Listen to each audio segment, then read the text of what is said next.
올바른 자세로 건강을 지키자에 대해 많은 사람이 궁금해하지만 제대로 설명된 적이 없습니다. 오늘은 이 문제의 핵심을 짚어보겠습니다. 실제 생활 장면을 기준으로 왜 이런 일이 반복되는지 차근차근 살펴보겠습니다. 눈에 보이는 현상에만 집중하면 잘못된 자세로 인한 통증 발생이라는 진짜 문제를 놓치게 됩니다.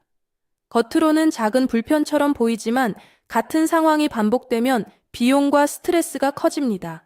반복되는 패턴에는 반드시 이유가 있습니다. 의지의 문제가 아니라 구조의 문제일 가능성이 높습니다.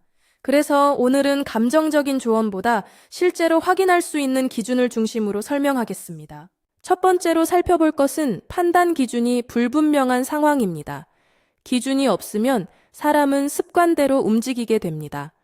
이 장면에서는 무엇을 먼저 봐야 하는지, 어떤 신호를 놓치면 안 되는지 분명히 짚어보겠습니다. 두 번째는 피드백 속도의 문제입니다.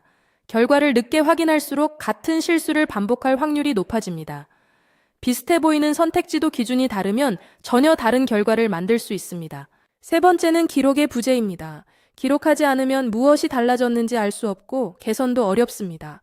생활 속에서 자주 마주치는 사례를 떠올리면 이 차이가 훨씬 쉽게 이해됩니다. 작은 것을 무시하는 습관이 쌓이면 나중에 큰 문제로 돌아옵니다. 이 지점을 많은 사람이 그냥 지나칩니다. 작은 요소 하나가 전체 흐름을 바꾸기 때문에 사소해 보이는 부분도 따로 확인해야 합니다. 문제를 인식하고도 미루는 순간 상황은 더 복잡해집니다. 타이밍이 중요한 이유가 여기 있습니다. 이때부터는 문제를 미루는 대신 기록하고 나누어 보는 접근이 필요합니다. 얼마나 자주 발생하는지와 한 번 발생했을 때 영향이 얼마나 큰지 두 가지를 함께 봐야 합니다. 판단이 어려운 순간에는 빈도, 영향, 되돌릴 수 있는지를 함께 보면 됩니다. 올바른 자세의 유지와 스트레칭 실천이 핵심입니다. 문제를 잘게 나누고 원인을 확인하고 작은 것부터 실행하세요.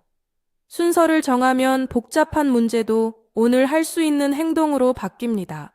실제로 효과가 있는 방식에는 공통점이 있습니다. 기록되고 비교되고 다음 행동으로 이어지는 것입니다. 좋은 방식은 어렵기보다 반복 가능하고 다음 행동이 분명하다는 특징이 있습니다. 서울의 한 사무실에서 하루 종일 컴퓨터 앞에 앉아 있는 직장인이 2시간마다 간단한 스트레칭을 통해 통증을 예방하는 사례처럼 보이는 것과 실제 원인은 다를 수 있습니다. 현상이 아닌 원인을 보세요. 현실 사례에서는 말로 아는 것과 실제로 적용하는 것 사이의 차이가 드러납니다. 실행은 한 번으로 끝나지 않습니다. 확인이 행동으로, 행동이 다시 확인으로 이어져야 합니다. 한 번의 결심보다 매일 확인할 수 있는 작은 연결고리가 더 중요합니다. 지금 당장 할 수 있는 한 가지는 문제를 구체적인 문장으로 써보는 것입니다.